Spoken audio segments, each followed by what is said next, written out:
Good evening, everybody. Thanks for joining us tonight. My name is Laura Ebke. I am National Chair of the Libertarian Pragmatist Caucus. I am joined tonight by my partner in crime, our political director at the Libertarian Pragmatist Caucus, Andy Craig, who is going to introduce our very special guest tonight. Thanks, Laura. Good to be here. Well, I think most of you know our guest. Justin Amash is, of course, the first Libertarian member of Congress, served 10 terms representing Michigan's 3rd Congressional District, the Grand Rapids area. And we're happy to have him join us here today to talk about kind of his experiences in office and his vision for the future of the party. So thanks for being here, Justin. Yeah, thanks, Andy. I think you slipped up there and you said 10 terms, 10 years, but 10 years. Yeah.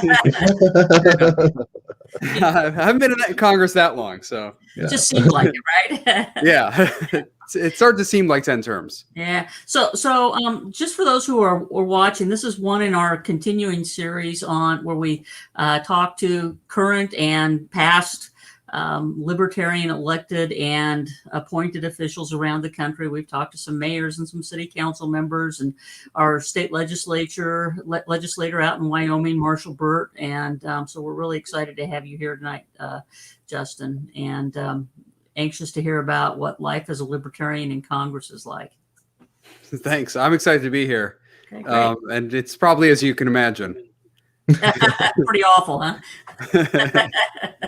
Andy, do you have some questions to start with? And I'll be covering some of these comments because we're going to have some comments coming up, I think.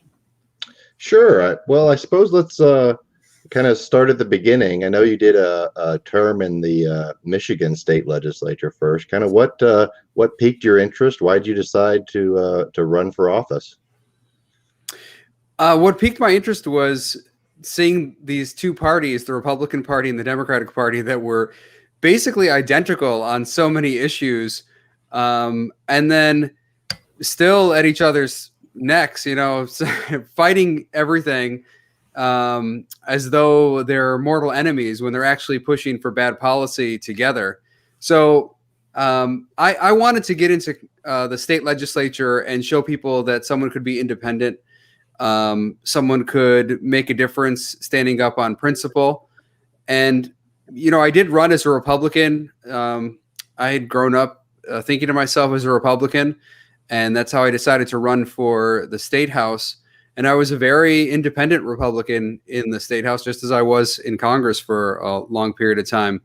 But I was willing to buck the party and do what I thought was right. And the party back then was, I think, a little more welcoming to libertarians than it is today. So today, I definitely think the Libertarian Party is the place to be. But, back 10 years ago, 12 years ago, I think there was some possibility of libertarianism taking hold in the Republican Party, but it didn't really pan out. And I'm happy to talk about that anyways tonight. Justin, I know that you and I kind of were of different generations, but we both came to the belief in the Republican Party that there was some hope as part of the kind of Ron Paul revolution back in 2008 and 2012, and we were active here in Nebraska in the Republican Liberty Caucus and thought that, okay, there was still hope within the Republican Party. I suspect that you saw many of the same things that I did, that there was a glimmer of hope and it disappeared really fast. Yeah, I mean, that's absolutely right. I was coming to, I guess, sort of political life at the time that Ron Paul was really taking off as a presidential candidate in 08 and in 12. And so, yeah, that influenced me quite a bit. That inspired me quite a bit. That maybe there was some chance that within the Republican Party, I could make an impact.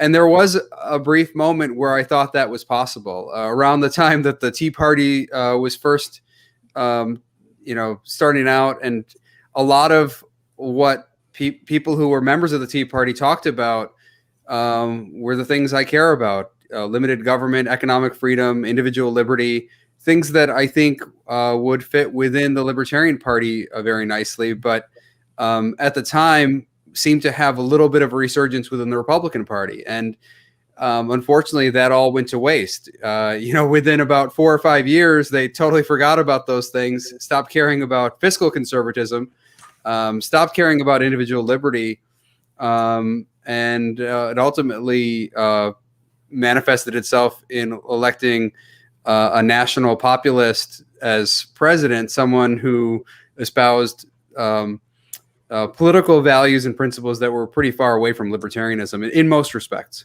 Now, if I'm not mistaken, when you went to Congress, you hung up a picture of Friedrich Hayek on your wall, and maybe some others. And it's funny because the Republican Party that I grew up in, before you, but when the Republican Party that I grew up in, people still talked about Hayek. You know? And I don't think most Republicans have a clue who Hayek is anymore. No, they don't, and a lot of them, to the extent they do know about Hayek, they don't like him. So, yeah, I mean, we've moved far away from that. And look, I don't expect most Republicans to know, or most Americans to know about all political philosophers. People are busy and are doing a lot of different things, and they're not all reading Hayek or any economists or political philosophers. But I think they do have an expectation that the people they send to Congress will know something about the history of liberty, and will know something about how to preserve and protect liberty, and that includes, understanding the ideas behind liberty.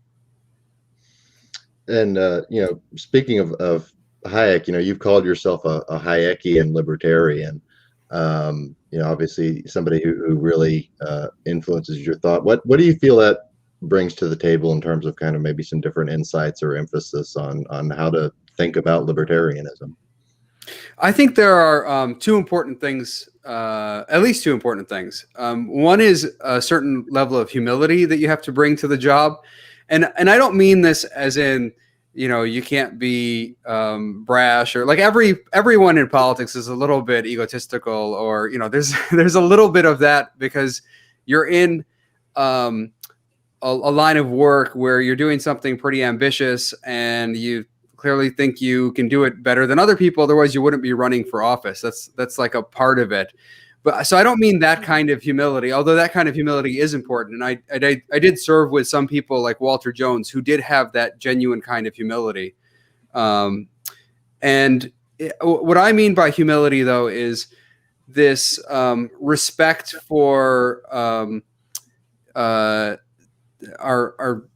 inability to change the world from on top. Like, we can't just reconstruct the entire world. We can't rationally construct society.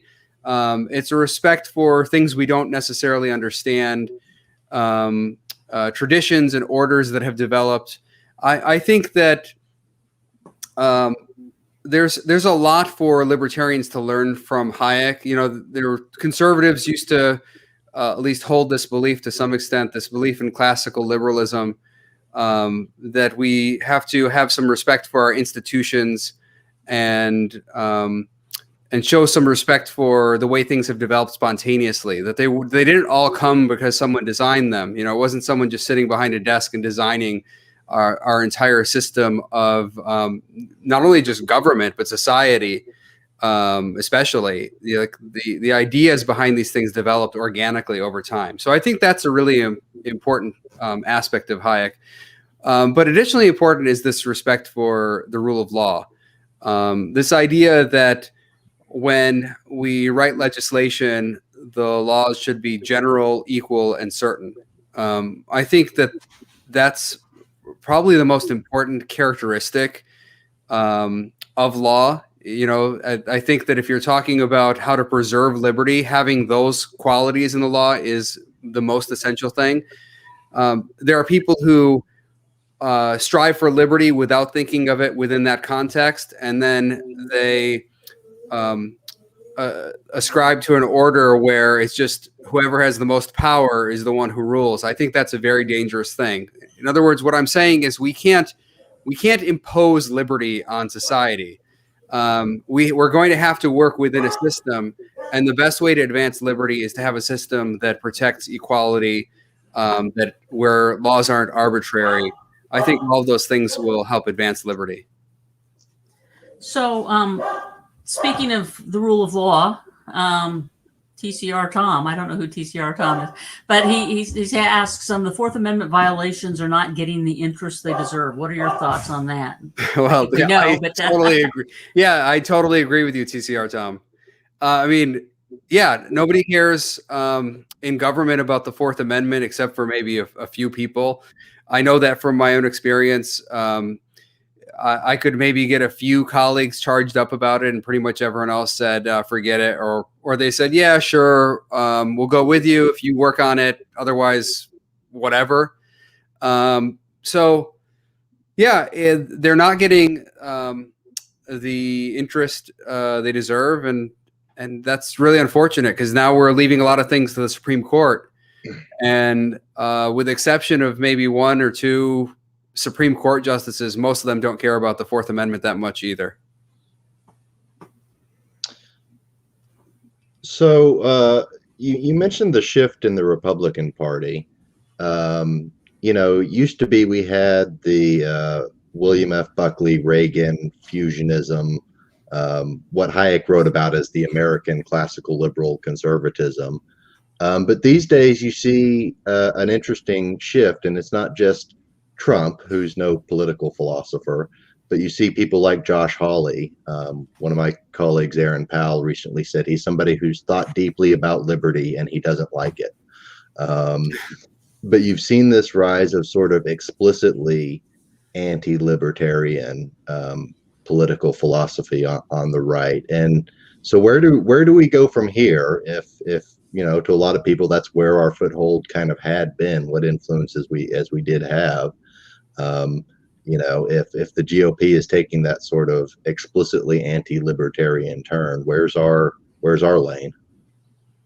Well, I think there's a huge lane that's open. I'd say about 25% of the country is Republican at best at this point, and maybe 30% are Democrats. And those are the ones who are people I think who would happily call themselves Republicans or Democrats. There are some other people who vote Republican or Democrat, of course, because we see the numbers and, they'll get into the 40s.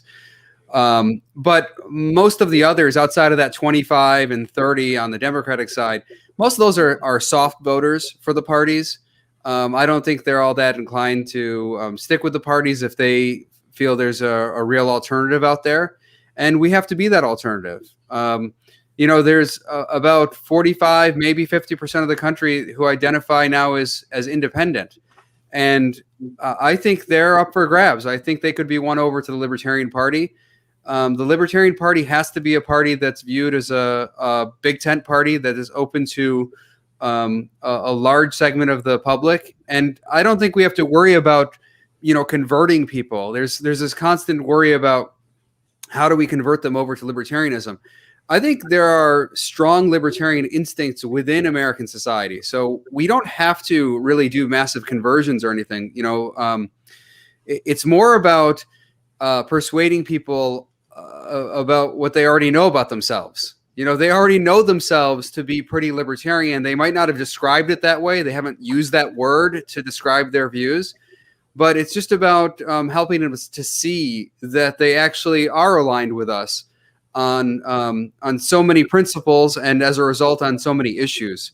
So I feel very good about it. I think we're in the best position as libertarians that we've ever been to make an impact, because the parties have diverged.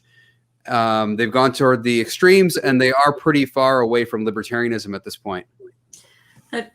You raise a great point there, and I think that this sort of ties into it. Carl's question, what's the proper role of aggressive protest versus calm convincing? I mean, that's one of the battles that, I don't know if it's a battle, but it's a dispute within the Libertarian Party. How do we approach people? How do we get them to come our way? Do we beat them over the head, with being a libertarian, or do we convince them, meet them where they are and bring them with us? Yeah, I think it's the wrong approach to beat them over the head. I think part of the difficulty here, or part of the disagreement that I see sometimes within the Libertarian Party even, is this confusion over how we should, how citizens maybe should treat elected officials who are doing the wrong thing, or government officials, versus how we should treat each other in society. Like, I think we should have contempt for elected officials who are actively trying to harm us. I don't think, like, when Lindsey Graham is out there saying horrible things to violate our rights, I don't think we should be like, oh, we can, like, just let's have a good conversation with Lindsey Graham and let's try to persuade him. I don't think he's in the persuadable category. And I don't think that's the person. When I'm talking about being nice to other people and not showing contempt to fellow human beings, I'm not talking about Lindsey Graham in particular as an example. There are people like that out there who I think have proven time and again that they're out there to undermine our rights. And I'm not making an effort to try to win them over to our side.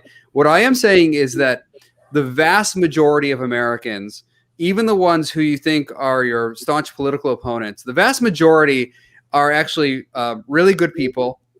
And for the most part, people develop their political ideologies because of their own experiences and backgrounds. It's not because they're malevolent. Like, it's one thing to be in government for years and you know what you're up to. You're firmly rooted in the corruption and you're doing something wrong. It's another thing to be your neighbor down the street who believes strongly in maybe some kind of socialist policy or some other policy you disagree with, but it comes from a genuine place because of that person's experience. And it is not because that person is in a position of power and trying to undermine your rights or anything like that. I think we need to learn how to talk to people around us who might share actually a lot of our values and principles, but have come from different places. And that's going to include a lot of progressives. It's going to include a lot of conservatives. And I think we can win over people from both sides there, and certainly people in the center. And at the same time, you can still be out there and be aggressive and angry about Josh Hawley or Lindsey Graham or whoever you want to be angry about. I don't think that's a problem, but don't take that anger and then thrust it upon your fellow Americans online. Like, don't go to Twitter and start, trolling regular folks online because you're mad at Lindsey Graham or mad at Josh Hawley. What about or AOC or any or anyone? Don't take that and convert it. Yeah, I was just going to ask you about AOC or some of the other newer progressives out there that you may have worked with or at least had some contact with while you were in Congress. Could you find the humanity in them as well, and work with them? Well, I can tell you that. I mean, if you ask me who's more principled, Lindsey Graham or AOC any day is more principled than Lindsey Graham, or more principled than Josh Hawley. So, there are definitely going to be Democrats who I think have the same sort of negative characteristics as a Lindsey Graham or a Josh Hawley, and there are certainly senators like that. I think Kamala Harris has some widely repugnant views, and hasn't shown any remorse for a lot of them. For some of them, she seems to have backtracked, but there's a lot of things out there that are pretty repugnant still. And I think she knows what she's doing and isn't interested in doing the right thing. There are other people who I think are trying to make a difference based on principle, and you might disagree with them strongly on principle, like AOC. You might say, look, she's got a whole different set of principles than I do. But having served with her and having served with some of these other progressives, just like there are some conservatives in Congress who are the same, who are principled, but I disagree with them. Having served with someone like AOC, I know that on a lot of the times there will be votes up there that I know are tough votes for her, where her leadership wants her to vote the wrong way. And she'll be voting no on the piece of legislation with me, with Thomas Massey, with like a few others. So it'll be AOC and maybe a few progressives, and then it'll be Justin Amash and a few of the libertarian-leaning conservatives. So there are ways to work with people like that who are principled, but they're not just purely out for the politics. So I saw a question from our mutual friend, the National Party Chair, Joe Bishop Henchman, and I'll wrap this up with one I had, which is, he asked what you're up to these days, and I'll add to that. It's been about a year now since you joined the party. What are your, you've been a lowercase L libertarian for years, so you obviously weren't totally unfamiliar with the movement and the party and stuff. But what are your impressions of the party and the people you've dealt with, and what are you planning to do going forward?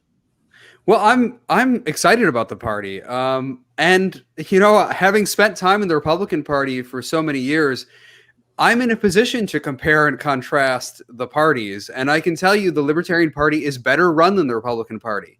There's no doubt in my mind, as many people are out there criticizing the Libertarian Party every day, and I hear it like endlessly, Libertarian Party this, Libertarian Party that. I served as a Republican in Congress and in the state legislature, and there's no doubt that was more dysfunctional.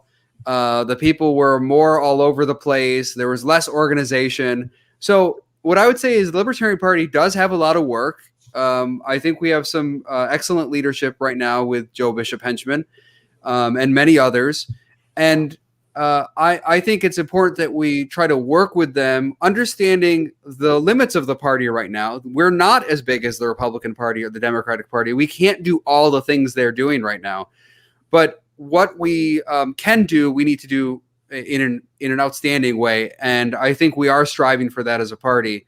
And I want to do my part to help it grow, to help it develop, to take the professionalism I've seen in many respects as a small party and try to grow that into a big party. And I think it's great that we have a diverse party. I think it's really great that we have, I'm talking to a pragmatist today, and I think it's great that we have other caucuses. I don't think that's I don't view that as a negative thing. At the end of the day, we're all going to have to work together toward a common goal and understand that we share so many of the same principles. And there are sometimes tactical differences or strategic differences. But look, there are ways by using all of our strengths to reach out to different sorts of people and bring them into the Libertarian Party. And I think that's a positive thing. Here's a great question, or a comment, or both. When I became a libertarian, I felt positively freed from the shackles of having to defend hypocritical behavior from people on my team. Do you feel that kind of weight lifted from your shoulders as well? Yeah, absolutely. And, there are going to be libertarians who are hypocritical. I think the difference in the Libertarian Party is people do not expect you to put the party first. They expect you to put your principles first.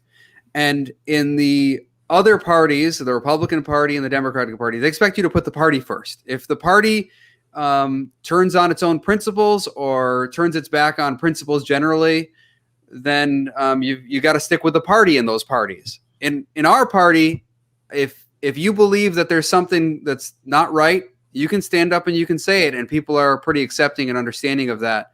That goes back to the diversity we have in the party, but there's just a real understanding that we allow people to put their principles first, and sometimes we're going to have some disagreements on principles, and that's okay. So one of the things you've talked about both while you were in Congress and since you left that I thought was really interesting and hasn't got enough attention is the distortion of the process and how things have gotten really, really locked down under the thumb of leadership, where you don't have open rule votes and that sort of thing. How do you see? I mean, that's a tough issue to campaign on. As important as it is, it's hard. It's hard to go home and explain to people, well, I wasn't able to introduce that amendment, or this bill was an up or down vote, and that sort of thing. So how do you think we build momentum to reform that and restore the open legislative process where outcomes are discovered? Well, I think it has to be a focus of the Libertarian Party generally in our messaging, and it's going to take more than just the Libertarian Party. Libertarians are going to have to get together, working through outside organizations that are allies of the Libertarian Party and of libertarians, trying to spread this message of decentralization, the importance of decentralization, the dangers of concentrated power. Too often we think of decentralization only in the context of the federal government versus, say, state government or the local governments. And we're not thinking enough about decentralization within government. So, for example, decentralization within the House of Representatives, how things are very centralized and concentrated, and the dangers of that. So it's not just that the federal government has assumed so much power. It's that within the federal government, the Speaker of the House has assumed so much power. The Senate Majority Leader has assumed so much power. The President of the United States has assumed so much power. So there is centralization within the centralization. And we need to work through all of that, spread the message about how that's dangerous. Because for all the ideas we have, all the great libertarian principles we have, when I go to the House floor and I want to spread the message and get some libertarian idea on the table just to get it voted on, I can't do that within our current system. So at a baseline, if we want libertarian ideas to advance, we need to support an open system that allows for these ideas to flourish. That also means that socialists are going to get their ideas on the House floor. Trump conservatives are going to get their ideas on the House floor. Progressives will get their ideas on the House floor. But that's okay. That's how if we really believe as libertarians that we have great ideas, and I think that we do, we want to have those ideas competing with their ideas. We want to put our ideas on the House floor and on the Senate floor, let the ideas compete with each other, and let's see what happens. Because I do believe that there is a majority of the public that is more closely aligned with the Libertarian Party than with the two old parties. And I really believe that our ideas will flourish in an open system. So our friend Chase asks a question. He says, if a libertarian is elected to Congress, what's the best committee they could join to help reduce the size and scope of government? Or is it even, I'll add this, does it really matter? I mean, right now, it really doesn't matter in terms of which committee you're on. I think it's important to have people in Congress and in government. That's absolutely right. But right now, the system is so broken that whoever you have in there and whatever committee they're on, they don't have the room to operate that in the way they need to. So, like right now, take someone like my friend Thomas Massey, who is what I call a libertarian-leaning conservative. He has some great ideas, but he really can't get them on the floor for a vote. He can tweet about them. He could offer amendments, but the amendments aren't going anywhere. And this is going to be true whether Nancy Pelosi's in charge or Kevin McCarthy is in charge. So until we break that logjam, people like Thomas Massey, people like Justin Amash, if I were in Congress, we just can't get those ideas moving forward. So if I were there, I'd want to serve on the Judiciary Committee, which is a committee I long tried to serve on, because there are a lot of issues that you touch on there that relate to our rights. There are obviously Fourth Amendment issues, issues related to courts, immigration would be within judiciary. So there's a lot of stuff within judiciary. Any constitutional issues generally are within judiciary. So that's a great place for a libertarian, in my opinion. Ways and Means, where you do all the spending, that can be a great place, except that the thing a libertarian is going to end up doing is saying no to a lot of the spending. So it's maybe not a place where you can be as positively constructive, but maybe you can do stuff to stop a lot of the bad spending that's going on. Well, I know Laura's going to like that answer, because I have to give her a little bit of credit here. As a Libertarian state senator, she was chair of the Judiciary Committee in Nebraska. Yeah, and I served on the Judiciary Committee in the state house too. So, and it's crazy the stuff that comes before. Yep. I don't know what it's like in Michigan, but in Nebraska, the stuff that would come before us, we had the longest hearings, and we always had the most stuff referenced to our committee of any of the committees in the legislature. So we stayed busy. You stay really busy dealing with everything from tort reform to criminal justice reform to speed limits to drug reform. I mean, just everything. And plus, then you always get the adverse what is it called? Adverse possession stuff. Yeah. I mean, you get this crazy stuff. The point is, it's a lot of great stuff for libertarians to work on. So, Absolutely. so it can be a really fulfilling committee. Absolutely. I see from one of our comments from YouTube, Cherokee Tribe 1, speaking of structural issues in reform, asks, what are your thoughts on proportional representation, ranked choice voting, and that sort of electoral reform, and how can we push that? And I'll also throw in there maybe kind of on the negative side, your experience in Michigan with straight ticket voting. Yeah. So I'm for experimenting with all those things. I don't know which one is the best, but the beautiful thing about our country is we have so many different states with different election systems, and we can try different things, provided that we, stay within the bounds of the Constitution and protect people's votes. You can try different voting systems within different states. So I would like to see different states try different things. Let's see what works best.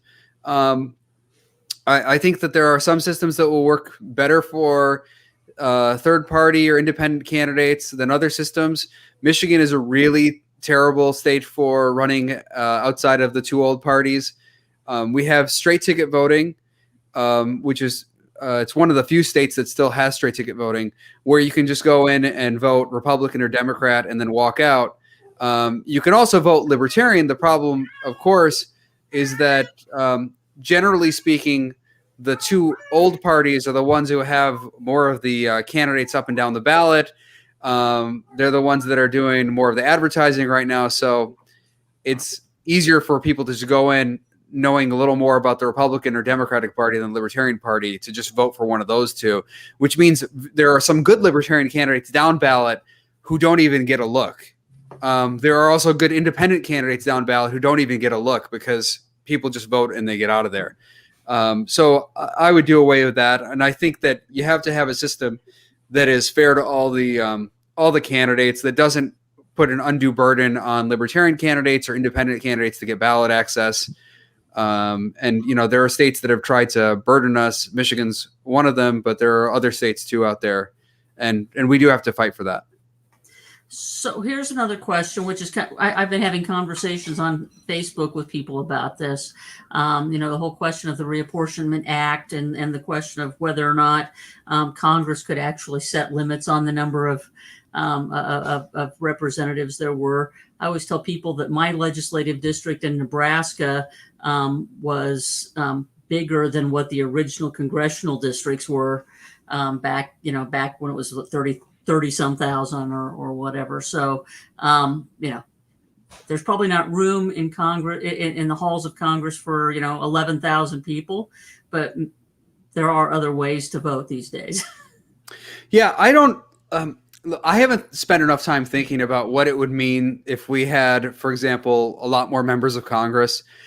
I think you could get to the point where it's even more unruly and more centralized, because as you get too many members,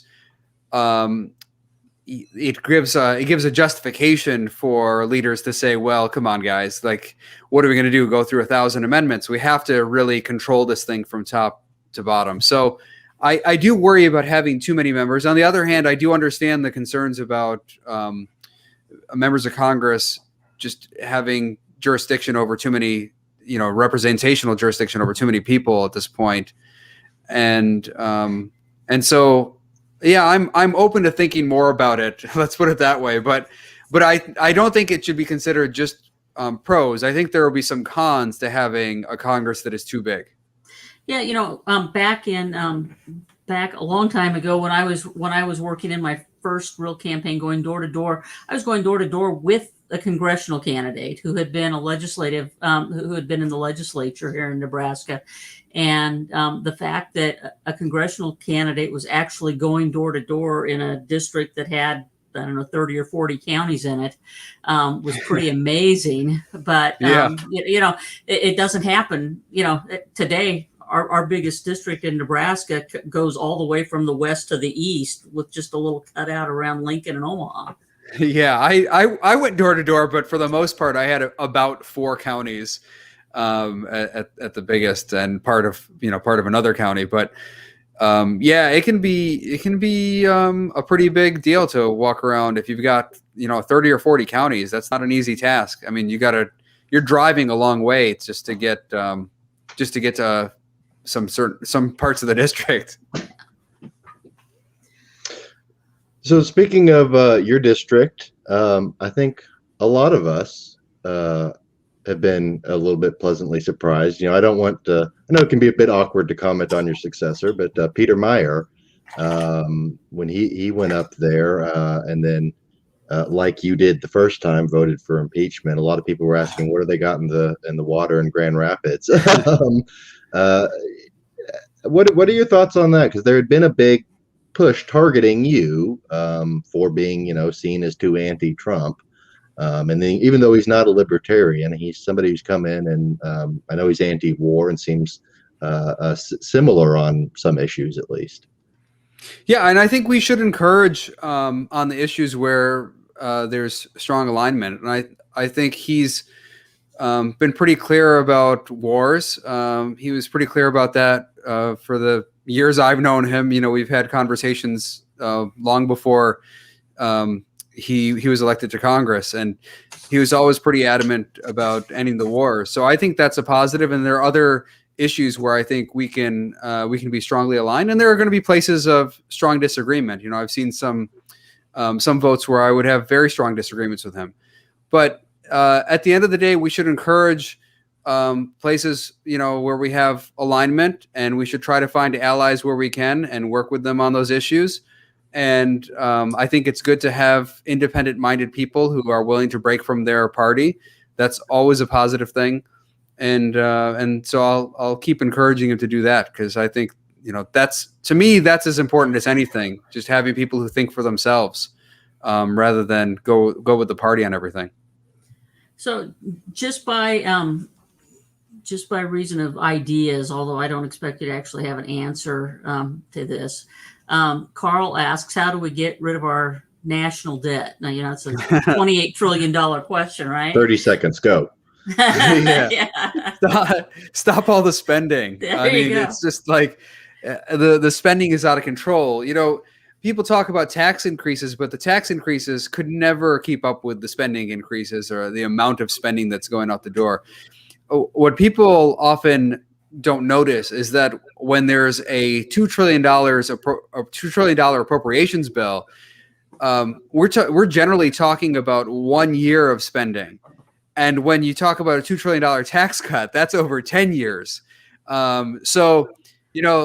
People often try to compare these like it's apples to apples, but they're different. The spending increases are far exceeding any tax cuts. And in order to keep up with the spending, you'd have to increase taxes massively. So the only way really to get in check is to stop the spending. And as libertarians, we can be for spending cuts and for tax cuts. We can be for both because we believe that the federal government doesn't need to be as big as it is, that it's doing way too many things, and that there are things that should be handled at the private level, in the family sphere, in the local level, or the state level, and they don't have to be done at the federal level. Other than that, people trying to restrain themselves, I think it would be good to have a balanced budget amendment to the Constitution. I know that it's not going to be perfect. I know that people will try to find a way around it. But I think it is helpful to have things written down. Even if the government doesn't follow these things perfectly, I think it is helpful to write things down because you will get some degree of adherence to the document if you put it in the Constitution. Especially immediately. I mean, it at least reminds people for a while that that's the goal. Yeah. I don't think there are people who will argue. There are people who don't even like the Constitution, right? They'll tell you it's just a piece of paper, and what's the point, and all that. But look, I think it has served a purpose. It hasn't perfectly restrained our government. It hasn't come close to perfectly restraining the government. On the other hand, when you compare the United States to a lot of other countries, yes, we have a bigger government. We also have a much bigger economy. We also have a much more prosperous country. It's not surprising that a prosperous, populous, large country is going to have a lot of spending. That's not surprising. I don't think that when you compare our productivity and our output relative to, like, say, government restraint, I think that we do have still a relatively restrained government compared to what you'd see in a lot of other countries. So we shouldn't take that for granted. Let's give a little shout out to some folks in Pennsylvania. Rob Luther's running for House District 59. Andrew Rea is running for House 60. Nathan Covington for Pennsylvania Senate and District 22. And Timothy McMaster, yay, Tim, for Pennsylvania Senate 48. So there we go. Good luck, everyone. Well, I see a good question here from another one of our mutual friends, Apollo Pizzell, who, for those of you who don't know, the Libertarian Frontier Project has been his doing. He ran the campaign that put Marshall Burt in the State House, and they're doing some great stuff. But he asks, despite everything going on today, are you hopeful, or do you find yourself becoming more cynical? It's a challenge to keep optimistic right now. I'm hopeful. I think we're living in better times than ever. I think there's just this there's a real desire to feel down about everything all the time by a lot of people. A lot of libertarians, in fact, feel this way. I don't think there's a good reason to feel that way. Like, with all of the negatives out there, and there are government encroachments, there's violations of our rights. I get all that. There are. But when you compare where we are to where we've been in history and where civilization has been and what we've seen with past, like, nation states and just human history, we're in a pretty good place, a much better place than what we see historically. Even now, compared to 50 years ago, just the level of equality of rights, experienced by people in the United States, just so much better, and it's a night and day difference. Even things like gay marriage, which we've seen just, like, recently. Like, think about how, like, relative in history that is, like, how relatively recent that is. And yet, so, like, it's hard to say, for lesbian and gay people out there that it was, like, better 20 or 30 years ago. How could we say that, right? Yeah. So I think we've made a lot of advancements, and I feel good about where technology is taking us. I think that we're able to be more productive as a society as technology advances. So there's a lot of room for improvement, and I think we are heading toward improvement in the future. So I feel optimistic about that. So what is the most important thing that a libertarian candidate needs to get elected these days, do you think? We may have different answers to that. I think that a libertarian candidate needs to be, first of all, realistic. When you run, you need to know what you're getting into.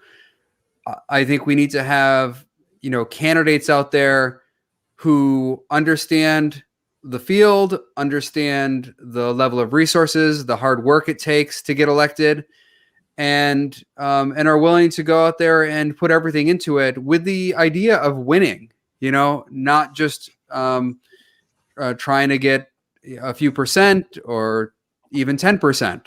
We got to have people out there who are willing to go out and do their best to win.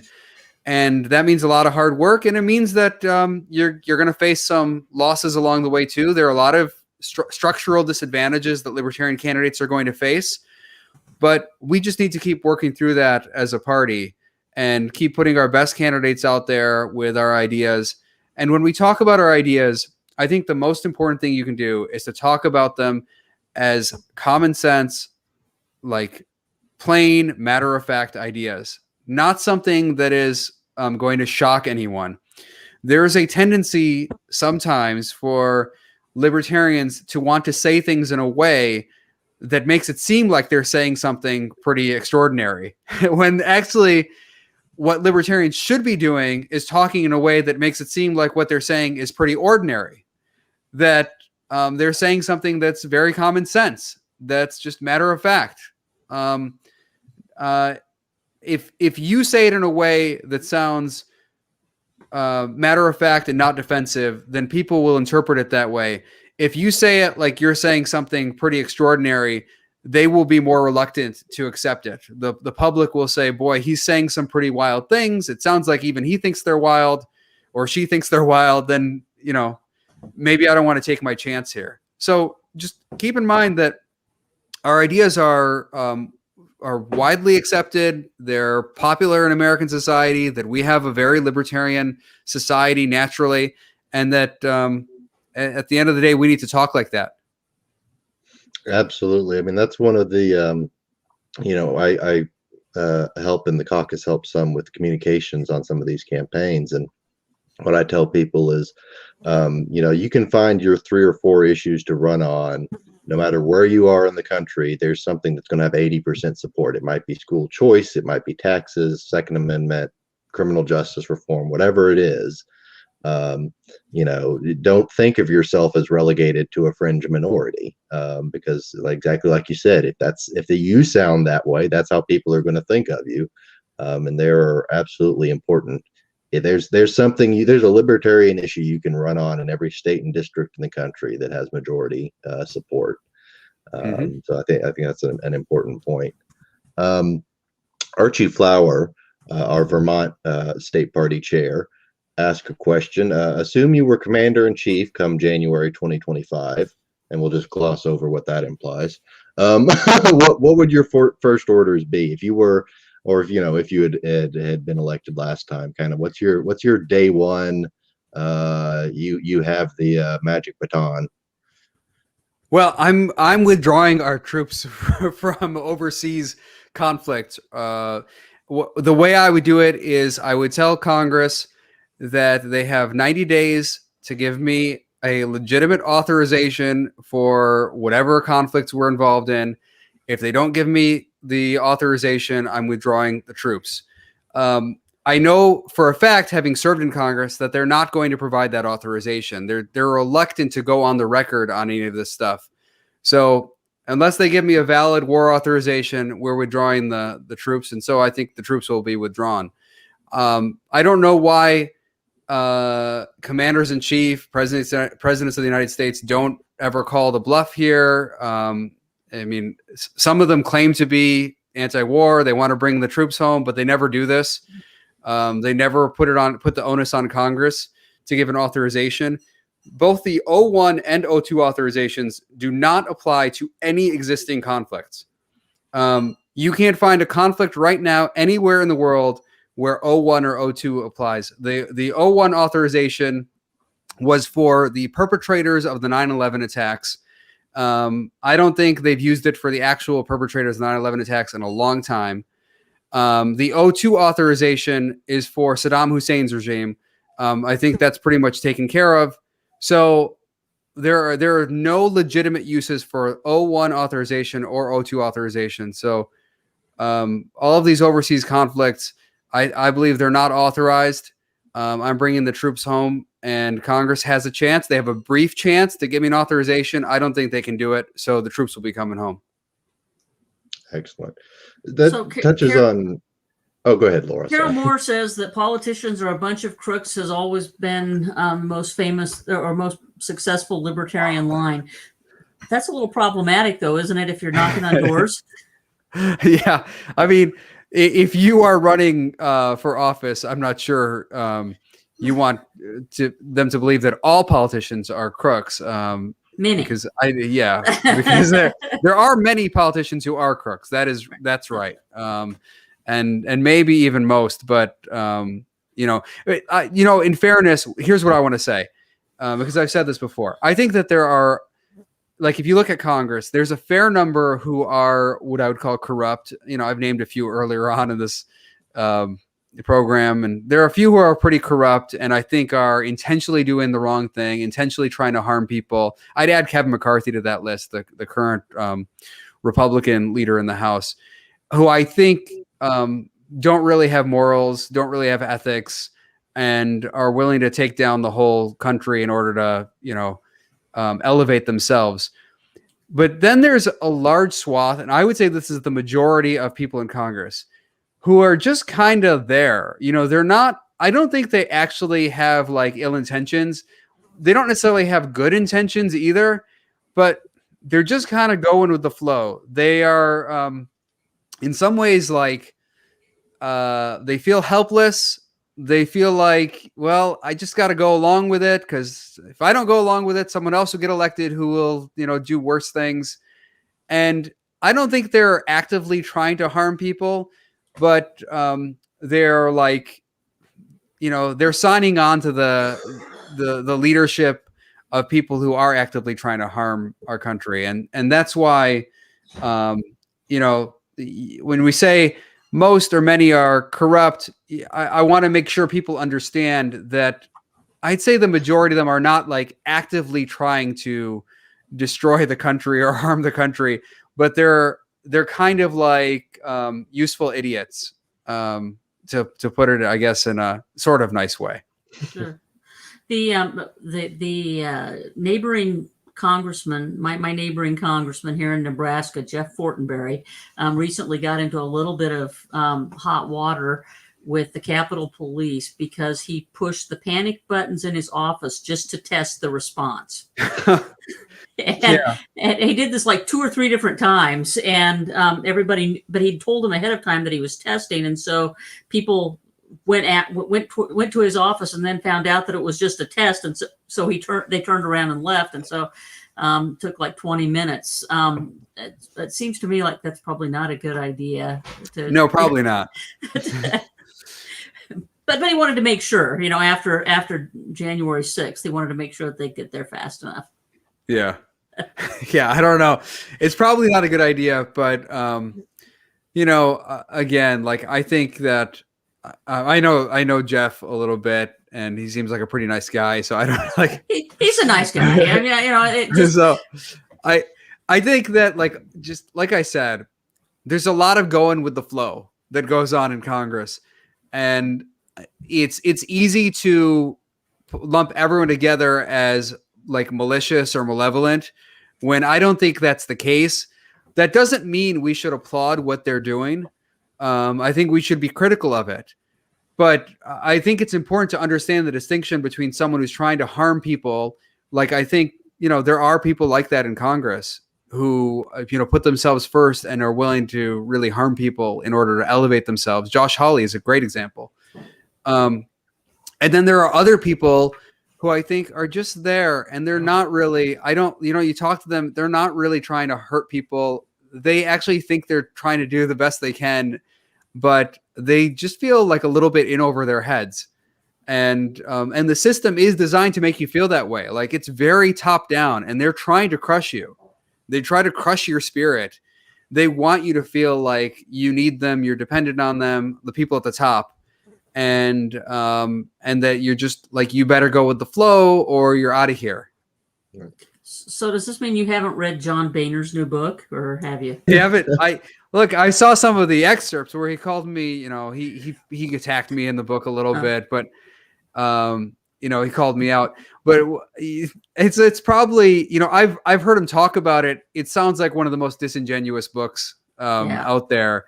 Like, here's a guy who literally structured Congress in a way, he wasn't the worst of the speakers I had. Let me be clear about that. I think Ryan was worse and Pelosi was worse, which is not saying much. I mean, this is like, it's a very low bar, but John Boehner was really bad in terms of how he operated the House. He really frustrated a lot of the public. He made them feel voiceless, so many people. And it was very obvious to me at the time that with this kind of voicelessness, this kind of Washington-centric leadership, you were going to get a populist backlash. And that's really what happened, and it led to ultimately to Donald Trump and a total revamping of the Republican Party in Trump's image, basically. So John Boehner tries to exempt himself from this, but it's highly disingenuous. So Jim asks a question, and I'm not going to answer it. But do you miss it? I miss my staff. I really loved working with my staff. They were such great. I mean, maybe I feel this way because I'm the one who picked them, and like, right? Me and too, so like I ultimately picked people that I really like, and it worked out. Like you could pick the wrong person. I feel like I did a pretty good job of picking staff, and at the end of the day, they ended up doing great work for our office, great work for the people of our district, and great work for America as a whole. So like, I can't say enough about them, and that was the hardest part by far, leaving my staff. Yeah, absolutely. So speaking of kind of the practical experience of being in Congress, one of the things I've read about that blew my mind is how much time they have to spend over at the party HQs in the boiler room. I mean, is that true that you get 6 hours a day working the phones as a telemarketer, basically? Yes, it's absolutely true. And the difficulty for me is that I never participated in it, so I don't really know like the extent of like how bad it gets. But I know anecdotally, at least from within, that people would often complain about not having enough time to do the calls. They complained when we were working on legislation. They'd complain, why can't we just forget about this stuff? We got to go and make our phone calls. Like they really would rather be making the phone calls. If you drag them back to work for something, they would or you wanted to debate on some amendment, they'd say like, why are you wasting our time? We could be making phone calls, raising money. Instead, we're wasting time on this. Well, this is the job. The job is to be a legislator. And yet they call that the waste of time. So, it's really pretty disgusting the way they treat it. And, I don't think it's getting any better. But there is a movement more and more where people are able to get small dollar donors, compared to say 10 or 20 years ago because of the internet. So that's probably going to change things a little bit over time, but there's still an emphasis on raising those big dollar donors. So we got two more questions. I don't know what you've got, Andy. We've got two more questions that I'd like to see us answer before we call it good here. First one, Travis is asking, what are you willing to do to help put libertarians in Congress? And maybe the better question is, what would be your expectations if somebody came seeking your assistance? Well, I'd want to know that the person is realistic about it. Like they really believe in what they're doing and they have a path forward. I think that's really important, that we not just,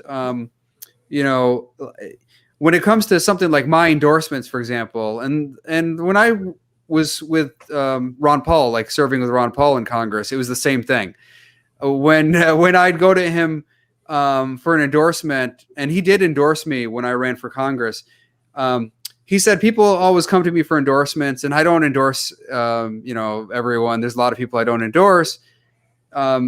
He says people would always say, well, if you endorse me, I can win this.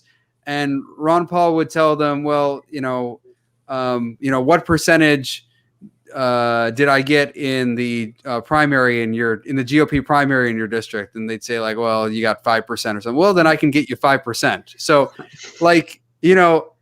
I think that you have to understand that endorsements aren't the most important thing. Like Justin Amash can't win it for you. Ron Paul can't win it for me when I run for Congress. If I couldn't win it on my own, then Ron Paul wasn't going to make the difference. Where endorsements come in is where it's kind of closer. Where you've got a tight race and it might have some sway over some small segment of the population. I think it can make an impact. But generally speaking, an endorsement from Justin Amash or anyone else is not going to move you from like 3% to 20%. It's going to move you a little bit. And it's not enough to win it. So the most important thing to me is show me that you've got a path. This doesn't mean only endorsing people who can win. I think it's important that we make an impact in other ways, but it does mean that I want to put my name behind, and I think others want to put their name behind people who are very serious about it and willing to put in all the effort. Great. And then here's one from James who asks, is there, this goes back to our corrupt system. Is there a realistic way out of this? Why would the people in power who are benefiting from this ever choose to change the system to be more open, thus reducing their own power? That's the great question. They're not going to choose. The answer is they're not going to. They're not going to change it. No, they're not. This is sort of the point. This is why I left Congress. Okay, because they're not going to change it. Only you can change it. Those of you who are watching, those who are at home, you can change it by caring about the issue of process, congressional process, the way the system operates. If you only care about substance, if you're only talking about libertarian, like substantive ideals, we're not going to get very far. At the end of the day, we have to remember that we work within a system, and that system is controlled by some people who are doing very harmful things right now, and some of them who are doing it in a corrupt way, I think, to maintain power and elevate themselves. And they're not just going to let it go. So the only way that's going to change is we have to get enough of the public to care about the process of government, just like they care about substantive ideals with respect to governing. So if we can all work together, the Libertarian Party, but especially outside organizations who are libertarian leaning, I think that's even more important than the party. I think the party's there to organize people and bring people together. The educating really has to happen by individuals and by outside groups working to spread the message about what's wrong with our government and focusing really strongly on ideas like decentralization to get people to understand what's at work. So I think we're coming about to the end of the time. What we would like to ask you, Justin, is this. What do you see for the Libertarian Party over the next 2-4 years? And what are you doing right now, both now that you're not in Congress and within the party? What conventions have you been going to, or have you been to any, and that sort of thing? Yeah, I'm going to some conventions, and I've got them on my radar. I got off to a little bit of a slow start after Congress because I wanted to spend some time with my family, but I've been hitting up a few conventions and we'll be hitting up more going forward. I think the Libertarian Party has a lot of potential over the next 2 or 3 years, and we're all going to need to work together to make it have an impact, the kind of impact I think it can have. And that means setting aside some of our internal differences and working with all parts of the party to grow the party. If we do that, then we can make an impact. Right now I'm teaching seminars at the University of Chicago, and I'm teaching seminars on why I am a libertarian. Oh, cool. So that's been great, and I've had students coming in week after week, and I'm going through a lot of these discussions that we've had, and even more, trying to get people to understand what libertarianism is and trying to bring them over. So we can all do our part in different ways. And that's one way, just trying to win students over and bring them over to our side. And all of us who have experience in this have to do what we can. And we're going to have different roles, and that's great. I'll bring my experience in to make a difference in a certain way, and then others can do other things. And then I think that in the future, we're going to have to run some good candidates at both high levels of government, the presidency, governors, senators. We gotta run some great libertarian candidates in those races, as well as races at the more local level. It's got to be a broad spectrum approach. If you do just one or the other, it's not going to be successful. I think you need to do the whole thing. You need to send the message that the Libertarian Party is a full scope party, that we're not just a local government, we're not just working at the local level, and we're not just at the national level. We're across the board as a party. Absolutely. Well, Andy, did you have anything else you wanted to toss in there, or? No, I think that's I think that we're come to the hour. I appreciate your time, and thank you everybody for all the wonderful questions. Absolutely. And thanks everyone. And you can see what's coming up next. We've got the little banner running across the bottom, lpcaucus.org/events. We'll be doing some more of these town halls next month, I guess. I don't know if we've got one scheduled yet or not, but we will be doing that. You can also check out our Facebook and our YouTube pages and see the past ones. So appreciate your time, Justin, and thanks everybody for watching. Thanks, Laura. Thanks, Andy. Thanks, everyone. Thank you.